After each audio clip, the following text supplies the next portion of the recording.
이렇게 강제로 세일을 하기 때문에 우리가 쓰는 금액이 매입 금액입니다. 가장 안전하죠. 그리고 이놈의 경매는 신기한 게 모든 투자에는 수수료가 붙는데 수수료가 일제히 없습니다. 주식도 판매 수수료가 붙는데 없어요. 냈던 돈은 그대로 돌려줘요. 폐차라면. 최고죠. 안 하는 게 바보입니다. 당연히 하셔야죠.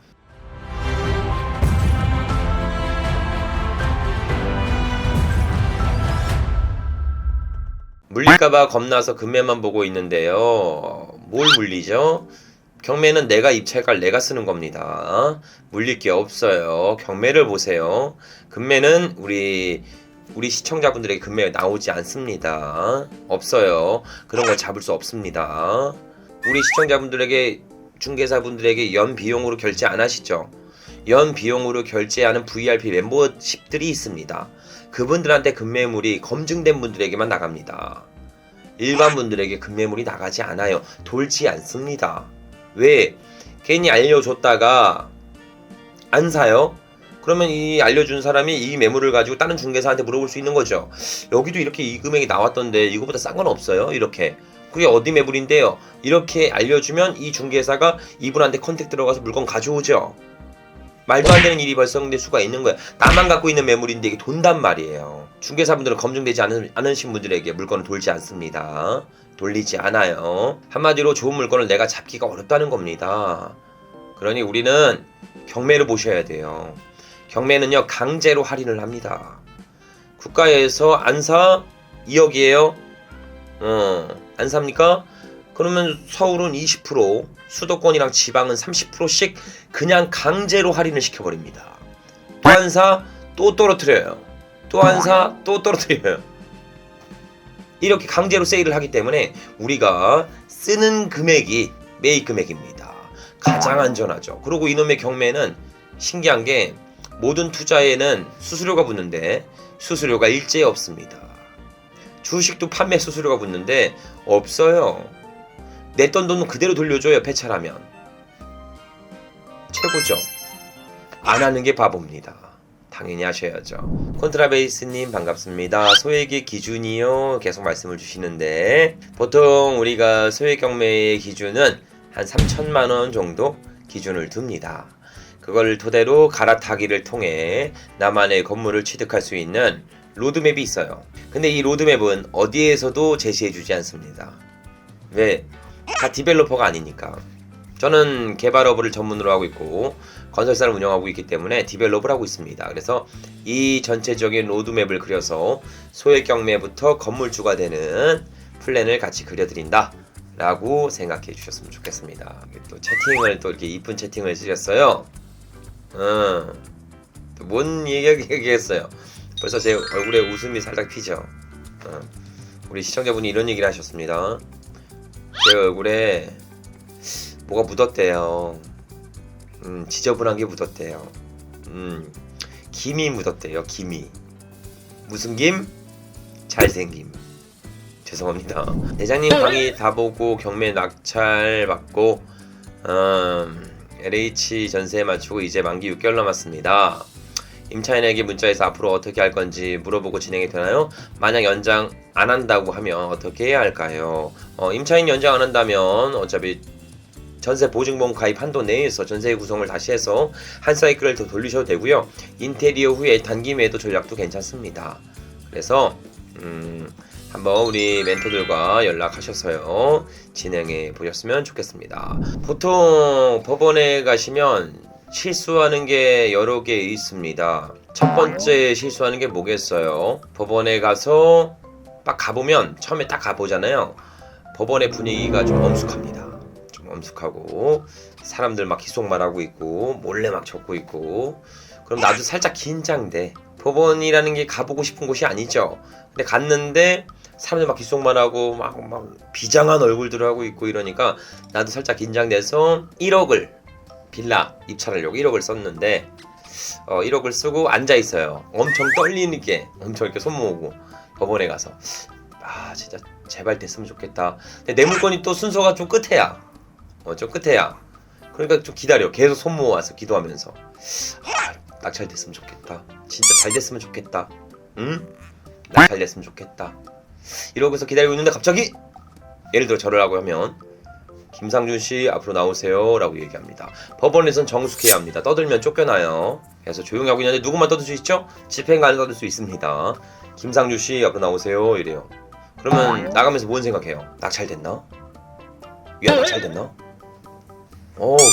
잘됐다. 야 이렇게 불러주는구나. 야, 이런 떨린 마음으로 나갑니다. 그리고 집행관이 얘기하죠. 낙찰됐습니다. 축하드립니다. 낙찰됐어요. 축하드리면 안 합니다. 그냥 낙찰됐어요. 10억 얘기해요. 1억짜리 빌라를 공을 하나 더 써갖고 10억을 쓴 거야. 그렇죠. 10억을 쓴 거예요. 공을 하나 더 써서 10억을 쓰게 된 겁니다. 속으로 생각하죠. 이게 뭔 일인가. 난 분명히 1억을 썼는데 알고 보니까 글씨도 내 글씨야. 그죠? 이렇게 10억으로 낙찰받고 뒤돌아서 딱 나가려고 하니까 사람들이 다 웃고 있어요. 저 사람 큰일 났다 저거. 큰일 났다. 그죠? 그러면은 창피하죠. 창피합니다. 창피할 때는 어떻게 된다? 전설용을 다해서 뛰어서 도망가세요. 법원에서 뛰어서 도망가세요. 우리 넘어졌을 때 기억나세요? 지나가다가 사람들 많은 데서 넘어졌을 때 어떻게 하셨습니까? 진짜 아무 일도 없었던 척 하면서 엄청 빨리 일어나서 그 자리를 도망갔습니다. 그리고 집에 가서 보니까 골절. 그러니까 이 창피함이 아픔을 잃게 하는 거죠. 잃게 하는 거죠. 그러니까 일단 도망가세요. 도망가시면 됩니다. 자 이렇게 될 경우 잔금 미납하겠죠. 1억짜리 빌라인데 10억을 썼잖아요. 당연히 잔금을 미납하게 됩니다.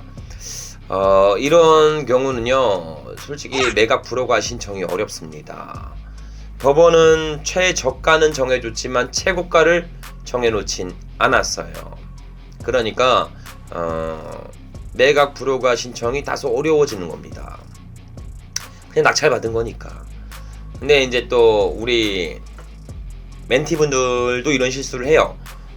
실제로 우리한테 얘기도 안 하고 혼자 가고 그렇게 긴장해 나머지 이렇게 하나 더 쓴 경우들도 있어요. 그럴 때 우리가 매각 불허가 했던 제가 사유가 있었는데 잘 안 되지만 전용 면적이 13.5평인데 경계 측량 해보니까 13.2평이다. 다 이런 식으로 법원에 대한 문제점을 제기해서 매각 불허가를 요청하려고 하지만 바보입니까? 보면 알죠. 1억짜리 10억 쓴 건데 이것 때문에 매각 불허가 한 건데 그렇게 쓰시면 안 되고요. 매각 불허가 신청 사유서 넣을 때는 그냥 솔직하게 쓰세요. 잘못 썼다. 선처를 부탁드린다. 그리고 나서 살아온 지난 10년간의 이야기를 좀 쓰세요. 가장 힘들었을 때, 어려웠을 때 사정을 쭉 써 내려가세요. 그러다 보면 집에 스포이드 같은 거 하나 있으시면 물방울하고 한 번씩 떨어뜨리고. 근데 그거 없어도 될 거야. 눈에서 그게 나올 겁니다. 왜? 작게는 몇백, 300, 500, 많게는 수천만 원의 입찰 보증금이 날아가게 생겼죠. 쓰다 보면 닭똥만한 눈물이 똑똑똑 떨어집니다. 그렇게 쓰고 선처를 받았던 이력은 있긴 합니다. 우리가. 그래서 하여튼 중요한 건 결론적으로 뭘 얘기 드리냐면 법원에 가서 실수할 수 있는 부분들이 여러 가지가 있지만 2019 타경인데 2020 타경으로 적은 거, 도장 빼먹은 거 이런 것들은요 폐찰이에요. 돈 돌려줘요. 나중에 실수 안 하면 되잖아. 상관없지만 낙찰이 되면 문제가 되는 거예요. 돌려주질 않으니까. 그래서 영단위 더 쓰는 거 그리고 입찰가액을 과액으로 쓰는 거 이런 것들만 최대한 주의하셨으면 좋겠습니다. 제가 딸 둘인 것도 알고 계시네. 어휴 감사합니다. 경제 공부를 일찍부터 한다고 했는데 경제 공부가 잘 안 되죠. 실제로 불러놓고 자본소득에 대해 중요성과 금융에 대한 교육을 하면은 얘네들이 초등학교 1학년이랑 초등학교 3학년인데 그러네요. 자본에 대해서 소득을 하고 근로소득에만 의존하는 게 아니라 사업소득과 자본소득에 대한 비중을 높이고 금융자산을 쌓아야겠네요. 부동산의 자산을 쌓아야겠네요. 이렇게 얘기하지는 않잖아요. 그죠?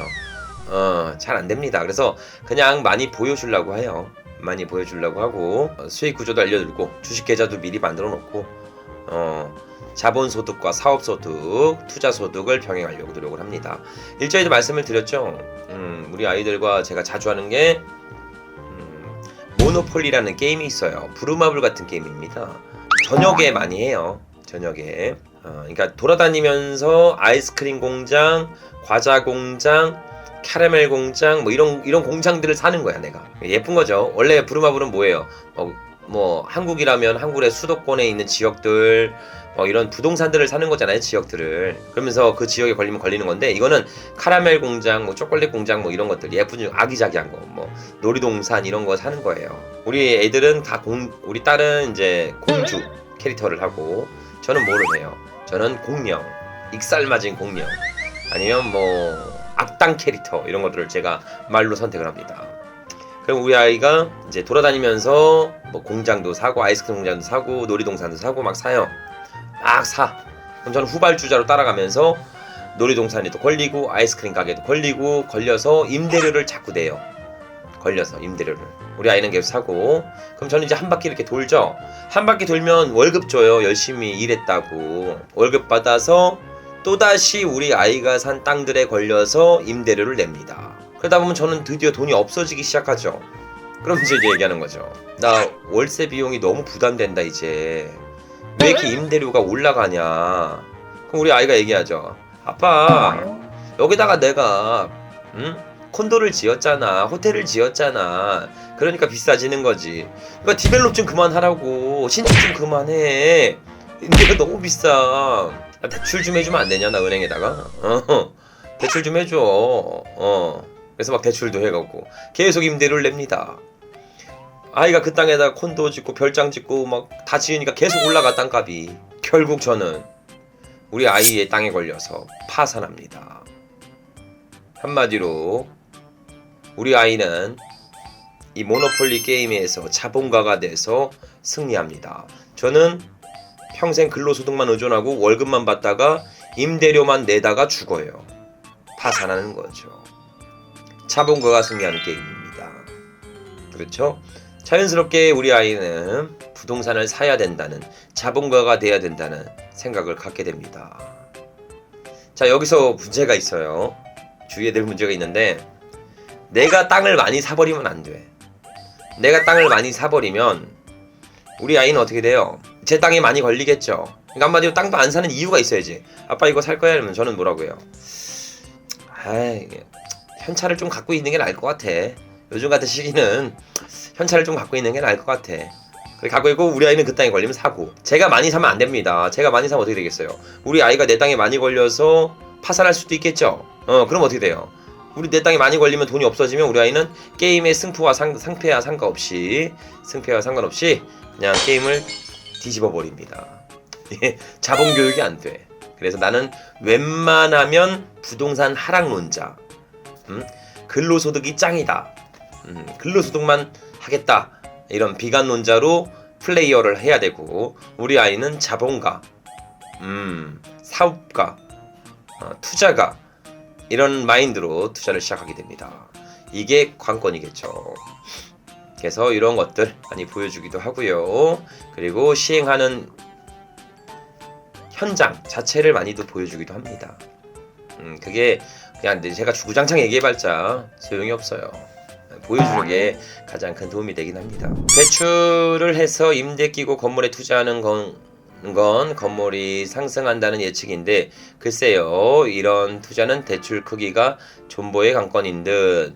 이름 없다님이 질문 주셨는데요. 말씀 주셨는데, 자, 대출 이자를 내도 임대 수입이 높다면 존버가 아닌 그냥 수익성이겠죠. 그래서 만약에 대출 이자도 커버하지 못하는 건물이라면 사면 안 됩니다. 이자를 커버할 수 있는 수익성이 높은 건물을 매입하시고 투자해야 된다. 그런 투자는 경매에서밖에 없습니다. 세일을 하기 때문에. 자, 다가구 분석 중 전입일자가 말소기준 권리보다 다 뒤로 돼 있고 임차권 등기한 사람이라도 신경 안 써도 되나요? 그렇죠.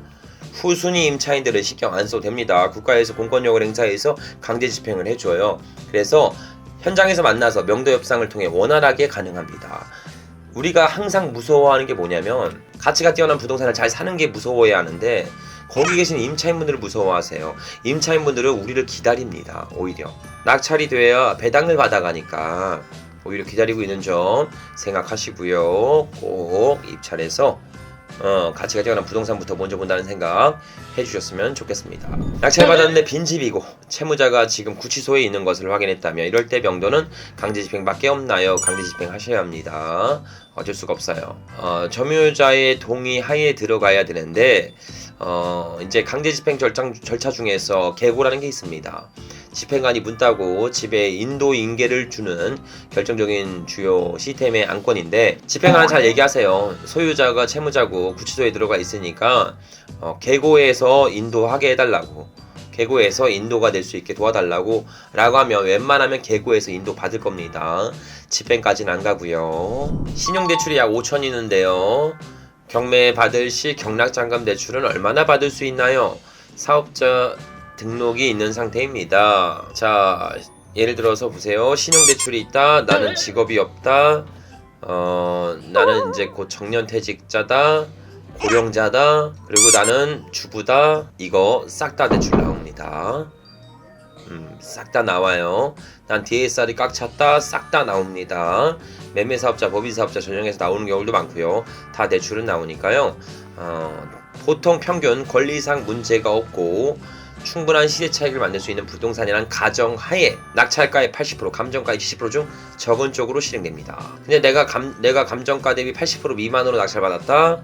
그러면 대출은 90%도 가능해질 수가 있습니다. 전세입자가 3순위로 배당받는 순위인데요. 따로 배당 신청을 안 해도 1, 2순위에 배당받고 금액이 남으면 자동으로 임차인에게 배당되나요? 그러니까 전세입자가 배당 신청을 해야 합니다. 배당 신청을 해야 1, 2순위가 배당을 받고 3순위도 받아갈 수 있는 거예요. 배당 신청을 안 하면 주지 않습니다. 자, 여기까지 모든 분들의, 우리 시청자분들의 이야기를 나눴고요. 전체적인 대출이나 부동산이나 법원에 있어서 실수할 수 있는 영역들이나 모든 부분에 대해서 이야기를 많이 나눴습니다. 자, 25년도 10년 만에 역대치의 경매 물건이 쏟아질 예정입니다. 반값의 경매 물건이 막대하게 쏟아질 예정이죠. 그럼 반대로 보겠습니까? 내 집 마련, 건물주의 꿈을 이룰 수 있는 25년의 기회가 열린다는 것입니다. 반값의 부동산이 속출하고 있습니다. 지금 그 위기는 누군가에겐 기회가 될 수 있는 여지가 충분히 있습니다. 근데 내가 준비가 되어 있지 않으면 그 기회는 나한테 오지 않습니다. 지금 당장 경매 정보지를 열고요. 여러 경매 물건을 검색하면서 내가 그 기회를 잡을 수 있게 노력하셔야 합니다. 지금 준비하고 있어야 한다고요. 그래야 10년 만에 한 번에 오는 이 기회를 잡을 수가 있습니다. 그래서 위기 때 신흥 부자들이 많이 탄생하는 이유입니다.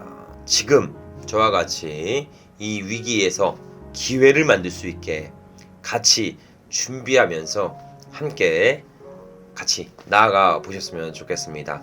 소액 경매로 건물주가 되는 유일한 방법을 제시해 드릴 거니까요. 함께 진행해 보도록 하시죠. 자, 오늘도 라이브 방송 즐거웠고 행복했습니다. 다음 방송 때 또 뵙고 알찬 내용을 전달 드려보도록 하겠습니다. 감사합니다.